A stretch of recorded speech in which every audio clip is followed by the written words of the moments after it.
Welcome back to another episode of Trading Secrets. Betches began in a college apartment at Cornell University in 2011 when three lifelong friends, Aleen Dreksler, Jordana Abraham, I just screwed that up. No, I got it right. Jordana. You got mine right. Guys, this is what I like to do. I like to give you insight. We just had a whole story on how I screw up names. Jordana, we nailed it. And Sami Stage started an anonymous blog meant to comment on a type of woman called the Betch through genius satire.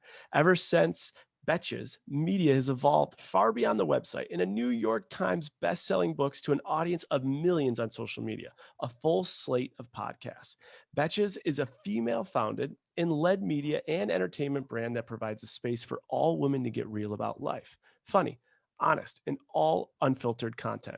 48 million plus audience with their 12 unique brands, including 13 million social followers, a network of 12 original and highly popular podcasts focusing on subjects ranging from wedding planning to Real Housewives to true crime, a successful e-commerce store with the funniest wearable shit out there, best-selling books, virtual and live experiences, a website that reads by millions of readers, a newsletter that has gotten so many subscribers. I could keep going on and on. It's like as I'm reading this intro, I'm just blown away by what you guys have done and the fact that it all started in college together. We have the founders with us, Sami and Jordana Abraham with us. Thank you guys so much for being on this episode of Trading Secrets.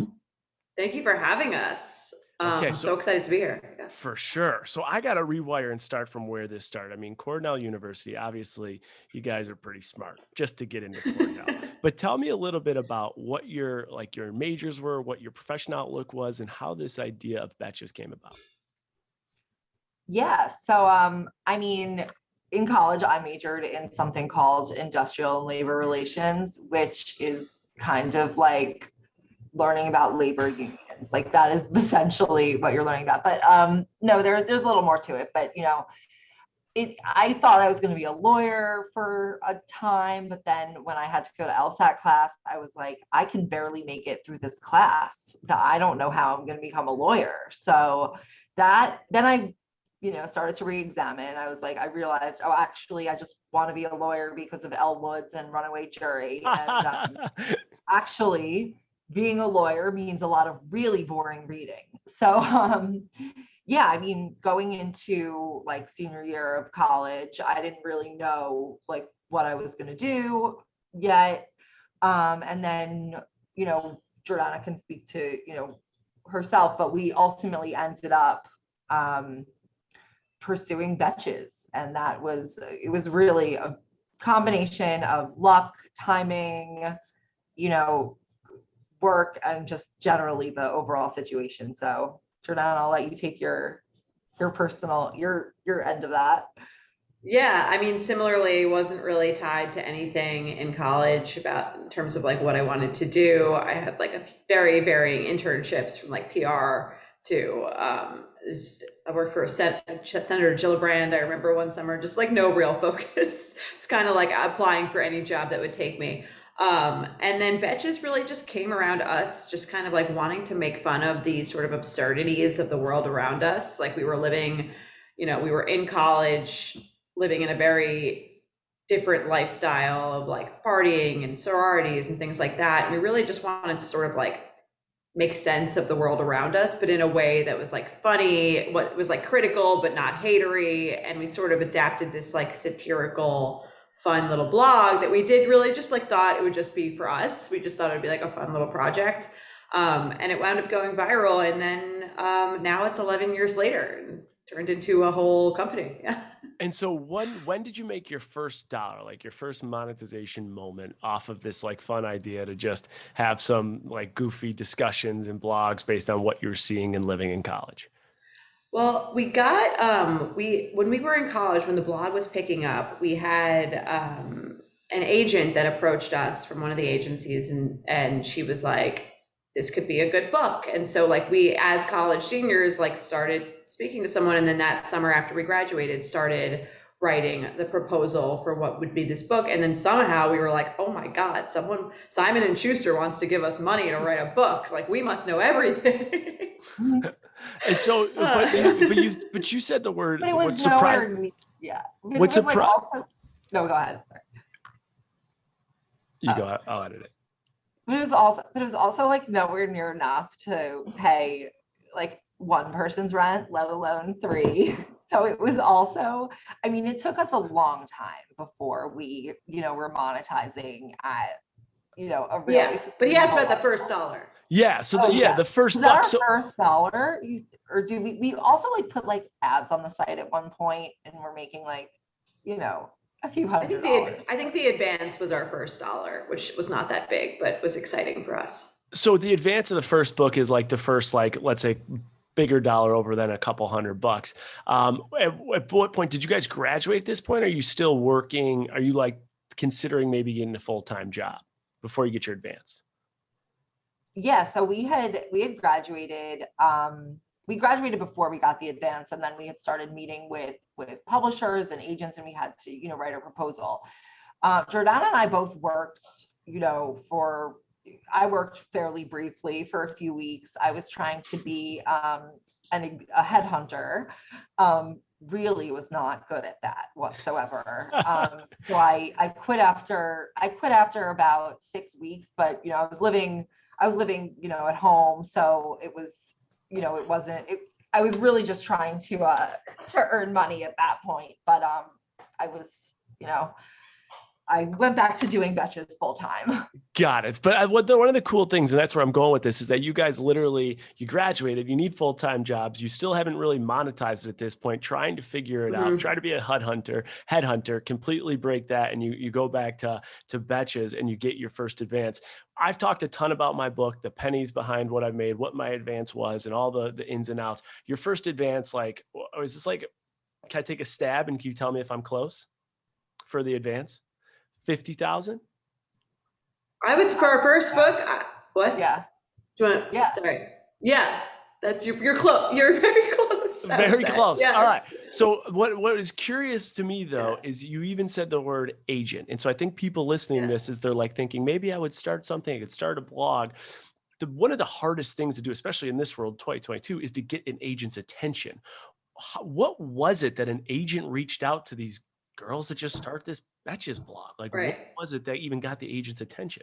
Well, it's so interesting because I feel like the landscape of social media and influencer culture has changed so much since 2011. But I do feel like that was almost the start of like things going viral. Yeah. Do you know what I mean? And we had this blog in 2011, which no one would have a blog anymore that would go viral because no one's reading blogs. But we had this blog that like people were reading, and we would like sit there like refreshing the blog, and all the numbers would go up, and it would be like so exciting. And I think that they were, I mean, just now I feel like there's probably a whole department for that that's like looking on the internet to see like who's big, who's growing, who's got an audience. But at the time there was no Instagram. There was really just Facebook. No one had any followers, us or anyone else really. There were people who had books and stuff. But I think that this blog got around, and that was really how this agent had heard of us. Got it. And so you got the blog, you then get the book advance, and you're still probably considering what to do, because as people know that listen with the book, it takes like a year or two to get a book out. At that point, once you have the advance, and even the advances, depending on what it is, right? You guys know it's paid at different times. What are you doing to try and monetize this or to get cash in the door so you don't have to go back to being a headhunter or working your full-time job, and you could keep the Betches dream alive? Well, even when I was being a headhunter very briefly, I was still working, we were still working on Betches daily. So it's not like that was something that ever ceased at any point. It was just a matter of if I was like also trying to do something else.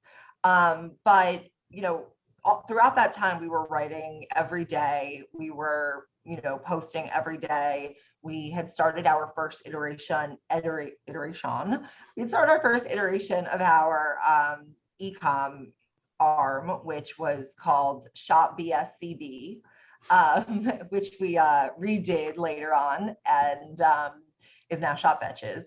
But basically, yeah, we were trying to monetize clearly not at scale though at that point.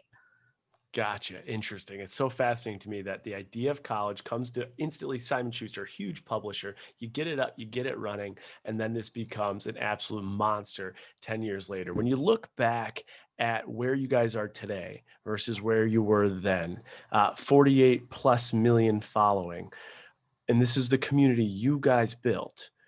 What do you attest? Because everyone, small businesses down the street here in Nashville, to massive businesses like SportsCenter, Nike, and anyone above, are trying to like get the attention and build a community and build the following. What do you attest to that type of growth? What do you think are the few things that really led to that material growth that you guys have had?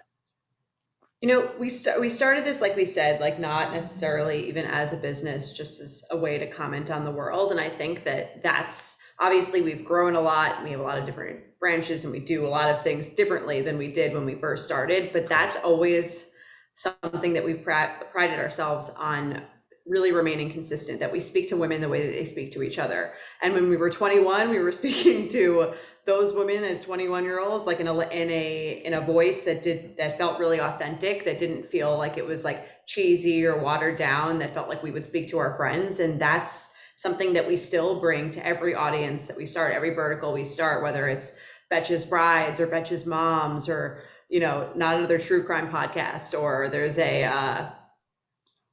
or the Betches Sup. Like everything we do, we keep that voice consistent. And that is why I think our audience trusts us. And that's, I think, allowed us to stay the test of time so far.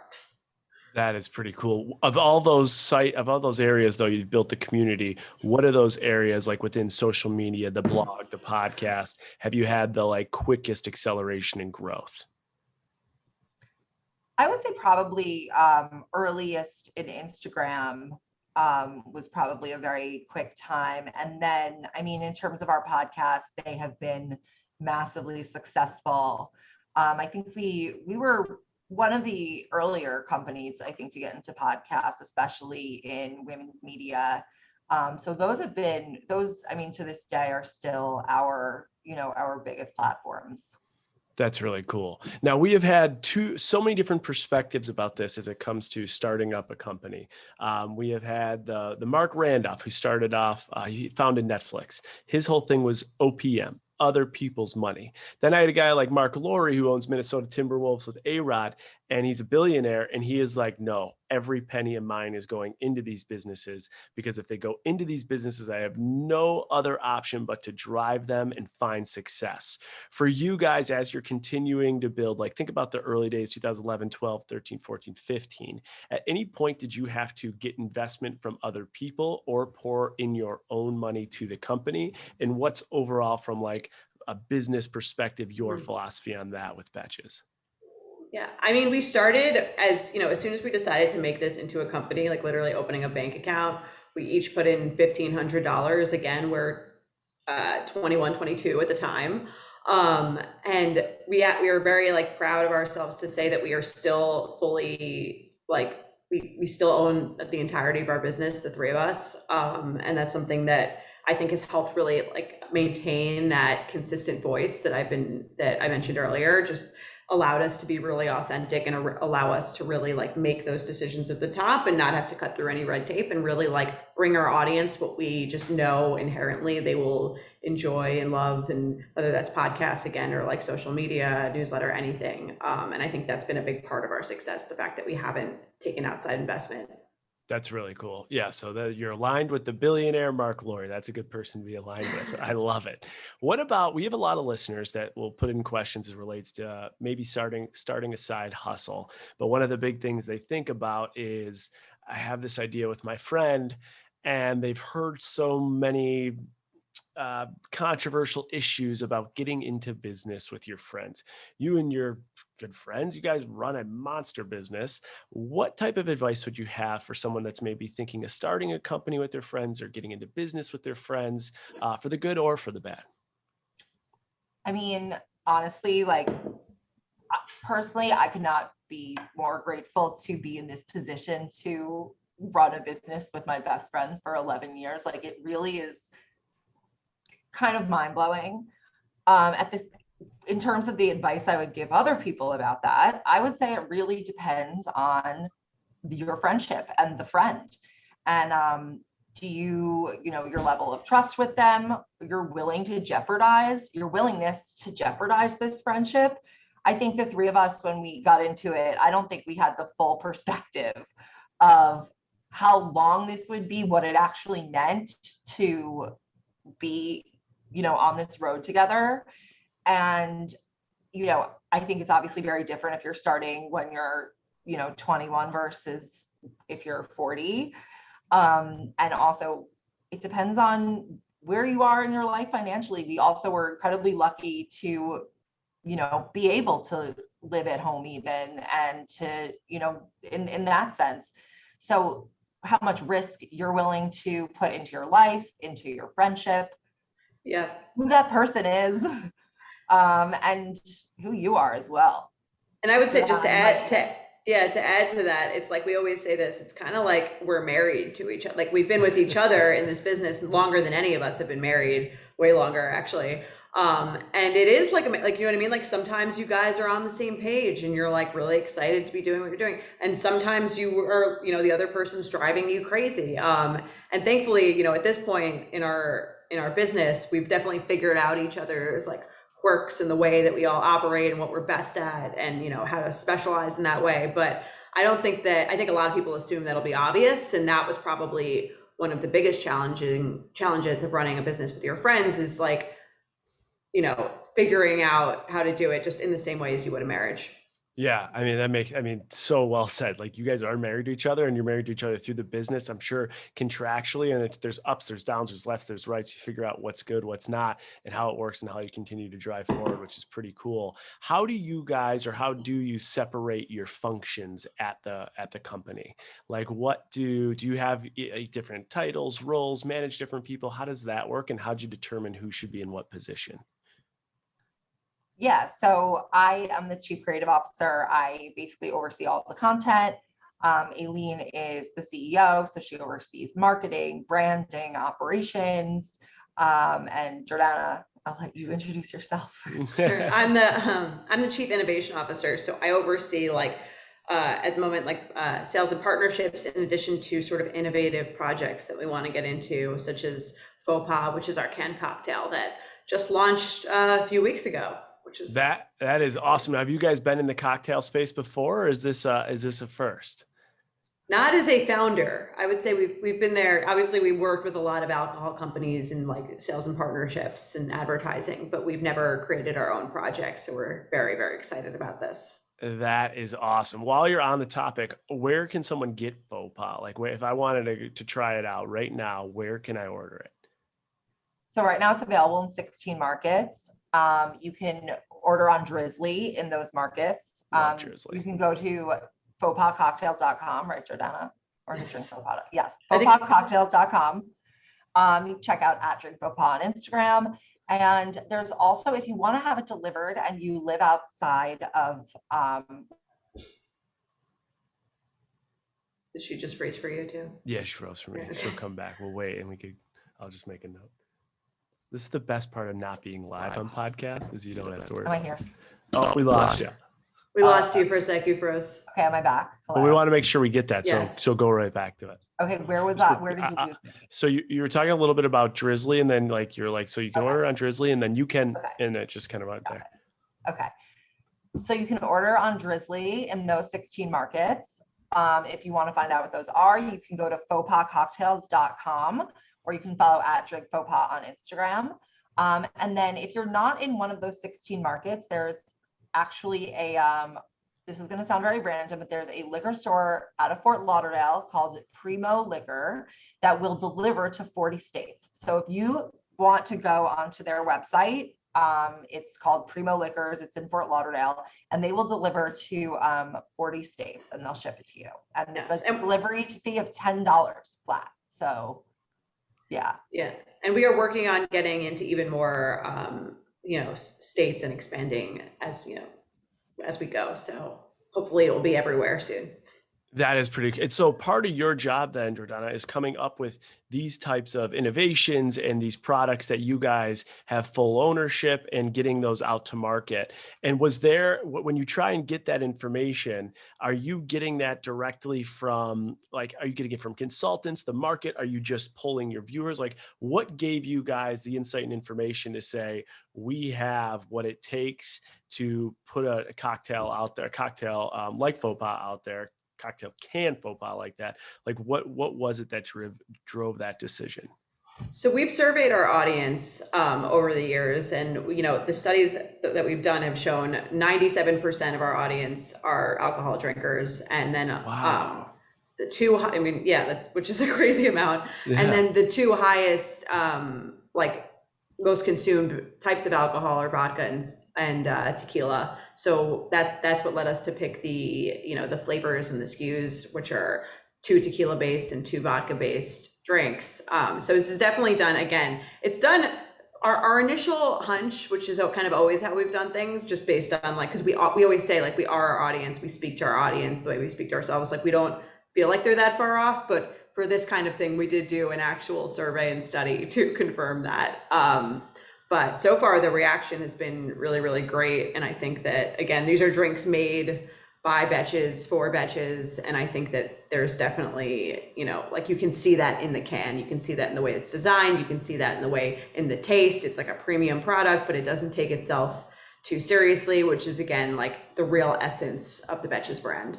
That is awesome. And we have a 4-pack here that you guys sent. So what we're going to do is the Curious Canadian and I, a good friend, we recap every episode. In our recap, guys, we're going to do a taste test. We're going to try it out. We're going to talk about the packaging. I could already tell you the packaging is badass. It's super bright, super pink. I would describe it as sexy and electric. Those would be my 2. Love that. Describe the packaging. I don't know if that was what you're going for, but absolutely that's what I think that the packaging did for me. So stay tuned. We'll give our review.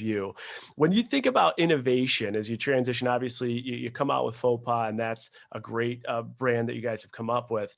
But you also had made that comment about blogging. You're like, no one reads blogs anymore. For anyone that is listening to this, that's looking to expand their business or grow their personal brand, what forum do you think is the best way for someone trying to innovate themselves to grow at this point on the internet or social media? Where do you think the best place to do it would be?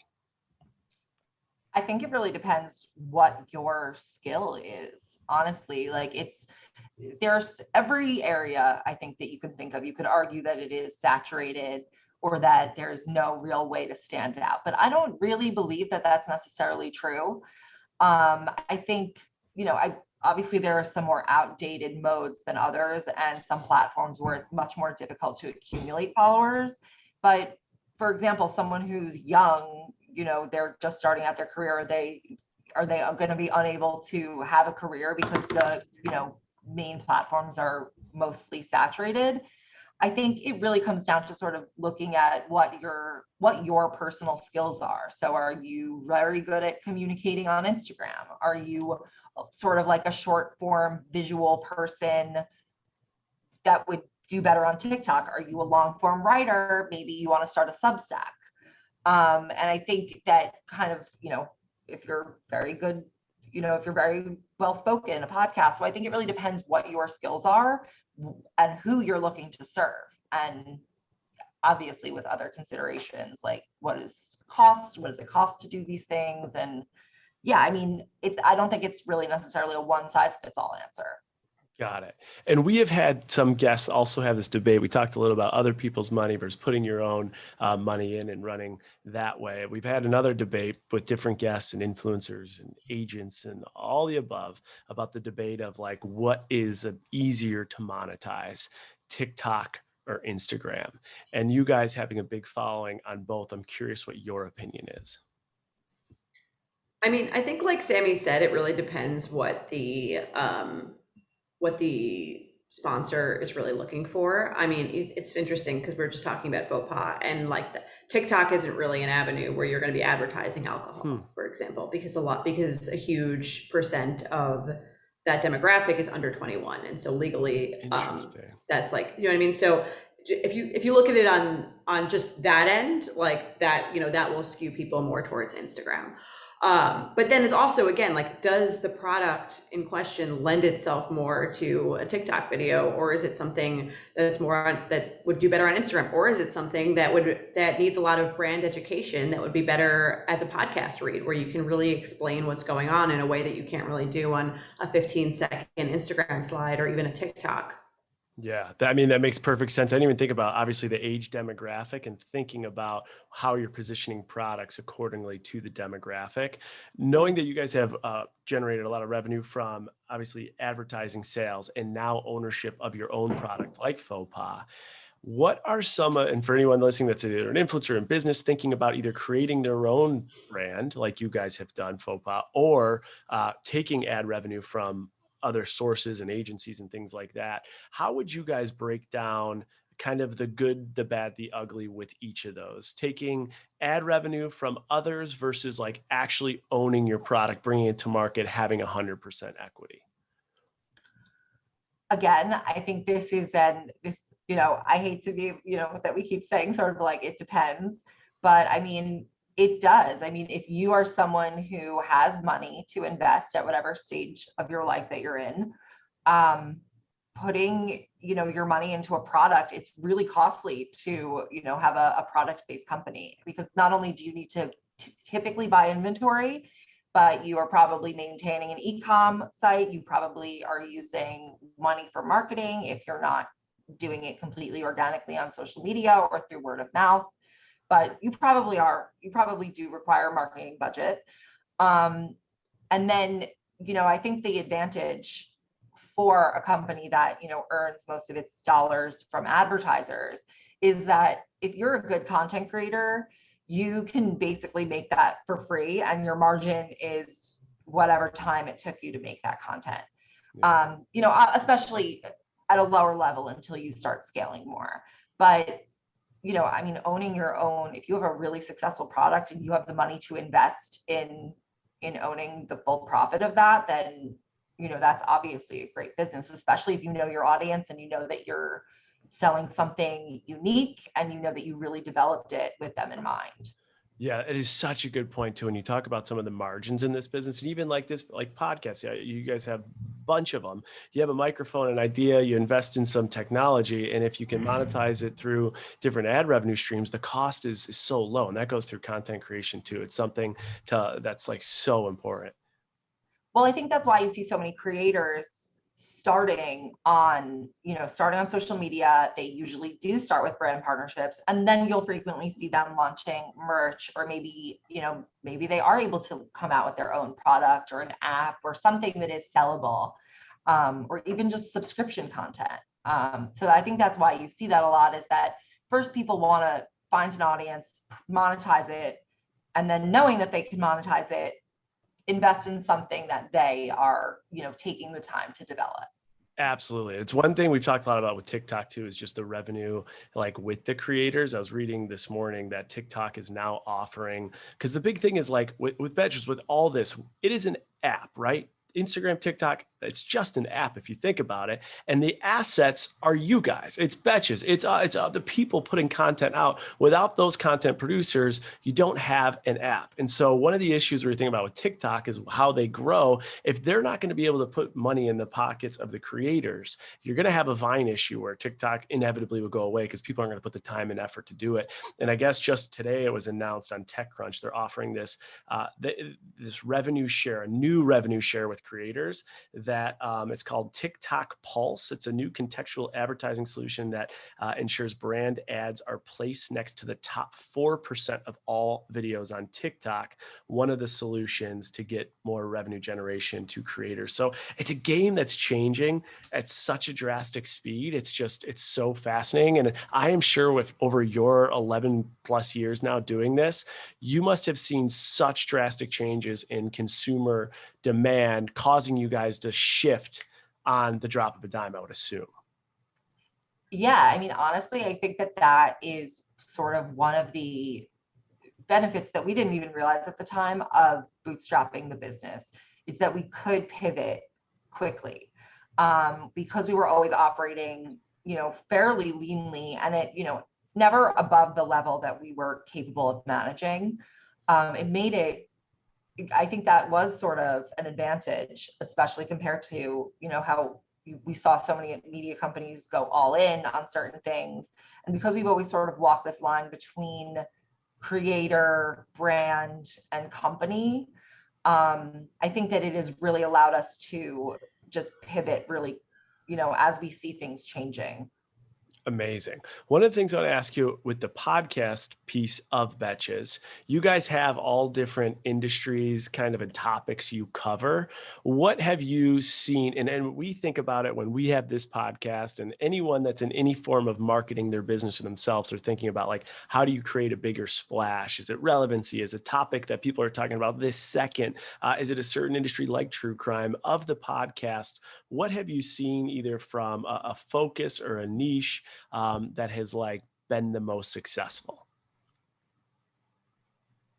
I mean, again, we started to start podcasts or start verticals based on the things that we think are missing in the industry as a whole. And what voice can we bring to this topic that hasn't already been done before?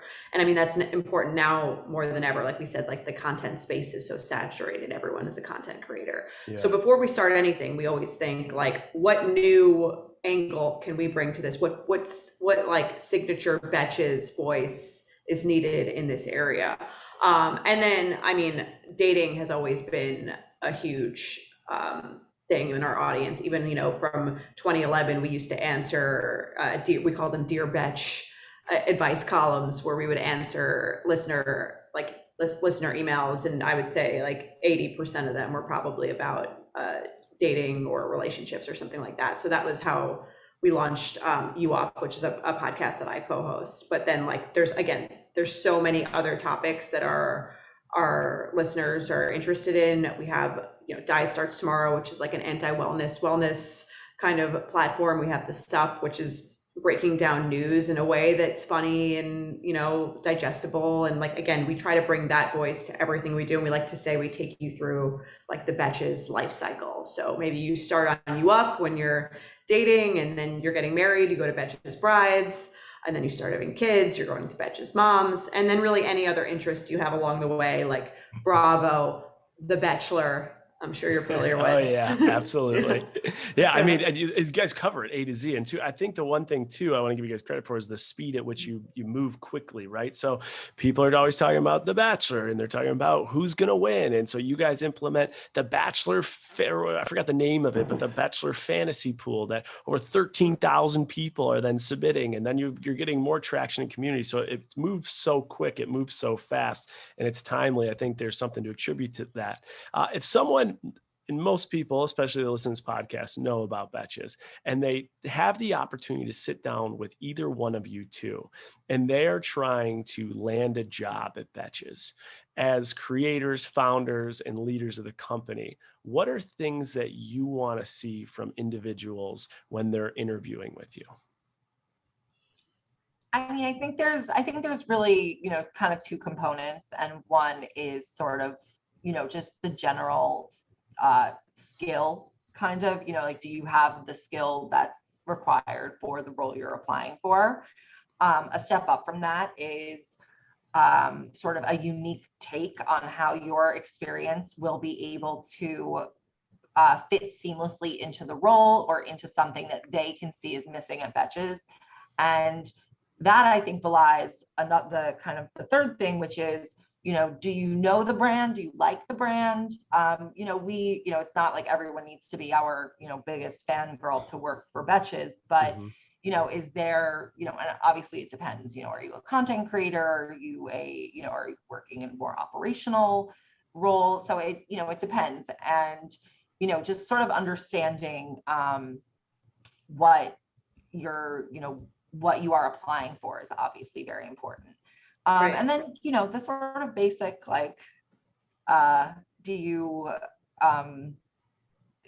someone in an interview once pitched an idea that we had already done. And do your homework. Yeah. Right. There's baseline. I mean, and when I say an idea we had already done, it wasn't just like a minuscule thing you could have missed. It was like they pitched an existing vertical. So. Oh God. Jordana, any other thoughts as a leader? Like when you're interviewing, what advice you'd have for someone if they were to sit down with you or someone of this sort?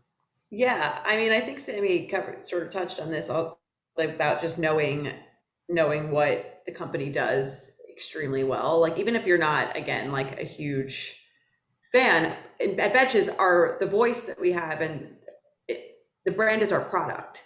So if you don't have a sense of like what that is, or really understanding it, it's not just that like you're not going to get to work here. It's just that it's also that you shouldn't work here, because it wouldn't be like a match. Like part of working for and representing this brand and being part of it is sort of really understanding the voice and the tone of what we're doing. Got it. That makes perfect sense. I think that's good advice. The other thing people always ask for advice is negotiating. So whether you were negotiating when you guys created Faux Pas and getting it into places like Primo, or like working with your online vendors, or people are coming to you to negotiate, what tactics and tips would you provide our listeners as like some baseline do's and don'ts when negotiating, either for yourself when creating a product like Faux Pas, or negotiating with your boss? I think understanding what your most key value is, and then really leveraging that in your negotiation. Also sort of understanding maybe there's another solution that can get both parties, to a place where they're happy. Maybe there's sort of this isn't groundbreaking advice, but maybe there is sort of a third solution. So I think demonstrating openness to be flexible to a certain extent, without bending too far. So I think it's really like knowing your value, knowing where your value lies, what your deal breakers are. And I also think not agreeing to something that you are going to come to resent later. Mm-hmm. I think that's a really good one. I think some people agree to something and then down the road, because they did something like a month or two later, they're still holding resentment for that. That's one that I don't think I've heard honestly ever. And I think that's such a really good one. How about you, Jordana? Anything from your end on a negotiation standpoint? Yeah, I mean, that's definitely a great point. And I think like the one thing I would highlight from what Sam even said is just the idea of like making your case in the sense of what you're bringing to the company, and not anything personal or not anything that has nothing to do with that. I feel like I hear a lot like the cost of living in New York City is very expensive, or like, you know what I mean? Like, or I would like to move to a different apartment. It's like I would make it more about the job and the value that you're going to be bringing to the job, and how that's going to help the company, like have the salary that you're proposing be worth it to them and pay for itself almost. I love that. And I think, bringing in some of those personal dilemmas are more of controllable choices for the individual that the company isn't maybe responsible for. Sammy, do you have something? I was going to add from the employer, or let's say the side with a peer, that seemingly has more leverage from that person's end. I do think there is also sort of, and this sort of a benefit in, if you knowing how do you really want to end up sort of in a long-term relationship with this person, or are you just negotiating to win the negotiation? Because at some point you can say, actually, maybe we'll never know. I think this was going to be good. We'll she was never right know. there. You had me on the edge of my seat. Maybe. Like it's not a match. We lost you, Sammy. We lost you at maybe. You're like maybe. I'm like, you're no, always about to make a hear point. it. I want to hear it. Okay, I know exactly what I was going to say. And maybe, like Jordana said earlier, it's just not a match. Yeah, it's a good point. Like anything else, like dating. Like anything, like dating, like the whole cycle of life A to Z with the Betches that you guys cover. I got one last question for you related to Faux Pas before we go into your trading secret. And a trading secret, we'll need one from each of you. So it's gonna be 2 total trading secrets. It's something about either career management or financial management that you can't get in a textbook, a classroom, or anywhere on Google, that only you two can offer given your experience and where you've been and what you've done. So we'll get to that in a second. The last question I have for you though, is I know that Faux Pas actually developed, or at least I read that it developed a partnership with Spirit of Gallo. And what I know about Gallo is that they have had some big companies like High Noon and some massive exits as well. And we talk a little bit about business. The beverage space is amazing with the multiples that they can sell at. So when you guys create Faux Pas now, wow, just out. What is your vision in working with like a Gallo, or just the overall idea with what you guys want to do with Faux Pas? Totally. I mean, our goal with Faux Pas is to make it the go-to drink for any woman looking to enjoy cocktails with her friends. That is the Betches ethos, and that's what we wanted to bring to the cocktail space. In terms of working with Gallo, it's great to work with someone with a company that has such expertise in things like distribution and things like production and things like that they can bring to the table. And it's such a great partnership, because obviously we have this very large, really engaged audience. So together, that's what we're looking to do in this market. Is just I can't think of a go-to drink in the ready to drink cocktail market that is like that you think of when you think of women going out having fun with their friends. And that is, again, what we're all about. I love it. And that actually, I think Gallo also, we've had Paul Bissonette on talk about Pink Whitney. I think Pink Whitney is distributed through Gallo. And that, I think of that as like they pitch it hard to the guys that there's their demo, and those guys drink it like crazy. I can't think of one that's like that. So that's a unique space. That's awesome that you guys are working with them. We wish you all the best with Faux Pas. We're going to try it out and talk a little bit about that in the recap. Looking forward to that. Sexy and electric are the words that come to mind. I'll get David's words on what he thinks about the packaging. But that being said, we're going to wrap with one trading secret from each of you guys. So who wants to start first? Who's going to give us their trading secret first? I'll let you go, Sami. Okay, I can start. I hope it's not mine. I have a feeling it's not. I'd be impressed. I don't think it will be. My trading secret is that, so a lot of people are really afraid of budgeting and they really dread it.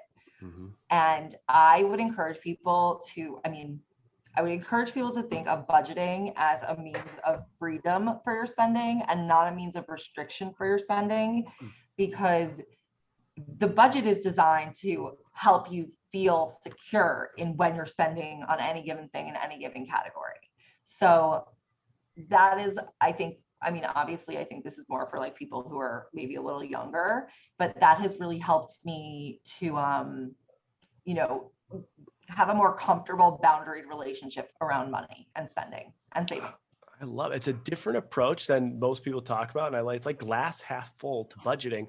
I don't know if you guys have like a finance podcast in the women's space, but you should have like a total opposite, like spend all you want podcast that fits perfect with the Betches brand. Don't give me any ideas. Just a thought. Sammy will run it. Yes. You run with it. All right. Well, let's hear it. Responsible for driving like a whole generation into extreme credit card debt. Yeah, that's awesome. I love it.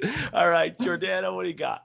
My trade secret is really about sort of trying to not let like the noise of the internet distract you, or the comparison that is social media distract you, or make you think that you're not doing well, or getting out of this feeling that everything is a race. And so, obviously I'm not the first person to say that social media is a highlight reel. But that's also true for businesses, and people are always talking about like the amazing deals they have and the amazing products that they have, and us included. But what you don't really see behind that is like all of the things, like, for everything that you see come to life on Instagram, there's like 3 or 4 failed projects usually behind that, or things that didn't pan out. And I don't think people really see that. And so they assume when that happens to them that's, you hear about this in the world of physical attributes and looks and things like that, but It's also true for business. And I think people forget that. They forget that not everything works out. Everyone's just showing like their business moments that are really great, but success isn't linear. It's usually like up and then maybe a step back or two, and then you grow. It's like, we've been doing this 11 years. So I think that's something that learning that has made me feel a lot more comfortable in just focusing on myself and just focusing on competing with myself instead of others in the same space. Yeah, that is so well said, especially because obviously everyone likes to showcase their trophies. And the interesting thing is there is not one person that has come on this podcast, not one, that hasn't discussed some of their failures and attributed their success to their setbacks. Like that is an absolute 100% statement that is true in all businesses and all people. And just because all you see are people's trophies and their flexes and, you know, the highlight reel, there's so many failures and fears that go behind that. And it's the people that are afraid to take the shot because of all the noise that really, I feel like, end up always wishing they did it and not like having it done. So I appreciate you sharing that. That's awesome, guys. We thank you so much for coming on Trading Secrets. One more time, if we can go to each of you, where can people find you? Where can they find Betches? And one more time, where they can find Faux Pas, the newest drink you guys have out. So many places. They can find Betches at Betches on Instagram. You can find me. I'm on Instagram at Sami. I'm on TikTok at Sami Stage Says.